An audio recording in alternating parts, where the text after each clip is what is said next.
তোমাকে পাওয়ার জন্য হে স্বাধীনতা, ছাত্রাবাস বস্তি উজাড় হলো। তোমাকে পাওয়ার জন্য হে স্বাধীনতা, অবুঝ শিশু হামাগুড়ি দিল পিতামাতার লাশের উপর। মেহেরপুরে নানা আয়োজনের মধ্য দিয়ে শহীদ বুদ্ধিজীবী দিবস 2024 পালিত হয়েছে। শনিবার 14 ডিসেম্বর সকালের দিকে দিবসটি পালন উপলক্ষে শহীদদের প্রতি শ্রদ্ধা জানিয়ে গণকবরে পুষ্পার্ঘ্য অর্পণ করেন জেলা প্রশাসক সিফাত মেহনাজ ও মুক্তিযোদ্ধাগণ। পরে জেলা প্রশাসকের সম্মেলন কক্ষে এক আলোচনা সভা অনুষ্ঠিত হয়। মেহেরপুর জেলা প্রশাসন আয়োজিত সভায় অতিরিক্ত জেলা প্রশাসক সার্বিক তরিকুল ইসলামের সভাপতিত্বে প্রধান অতিথি হিসেবে উপস্থিত ছিলেন জেলা প্রশাসক সিফাত মেহনাজ। বিশেষ অতিথি হিসেবে উপস্থিত ছিলেন পুলিশ সুপার মাকসুদা আক্তার খানম। এ সময় অন্যান্যর মধ্যে বীর মুক্তিযোদ্ধা ক্যাপ্টেন আব্দুল মালেক সহ জেলা ও উপজেলা প্রশাসনের বিভিন্ন কর্মকর্তা ও কর্মচারীগণ উপস্থিত ছিলেন। এদিকে দিবসটি উপলক্ষে গাংনী উপজেলা প্রশাসনও অনুরূপ কর্মসূচি পালন করে। দিবসটি উপলক্ষে গাংনী উপজেলা পরিষদ সভাকক্ষে আলোচনা সভা অনুষ্ঠিত হয়।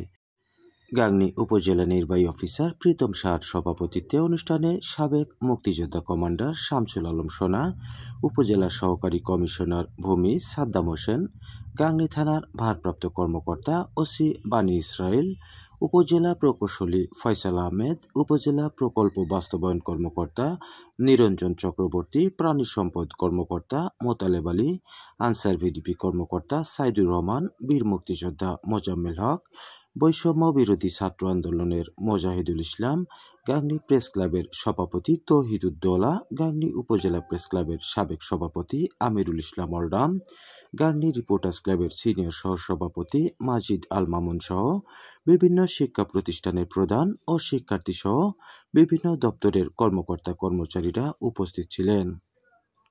অনুষ্ঠানের শুরুতেই পবিত্র কোরআন থেকে তেলাওয়াত করেন গাংনী মডেল মসজিদের পেশ ইমাম।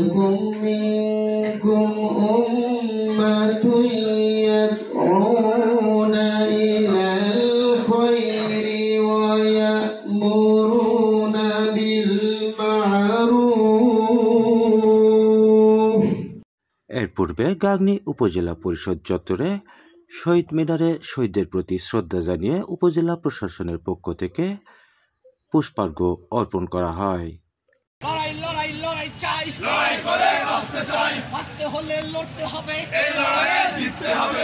এদিকে মেহেরপুর জেলা বিএনপির নবগঠিত আহ্বায়ক কমিটি এবং মেহেরপুর পৌর, সদর ও মুজিবনগর উপজেলা বিএনপির উদ্যোগেও দিবসটি উপলক্ষে নানা কর্মসূচি পালন করা হয়।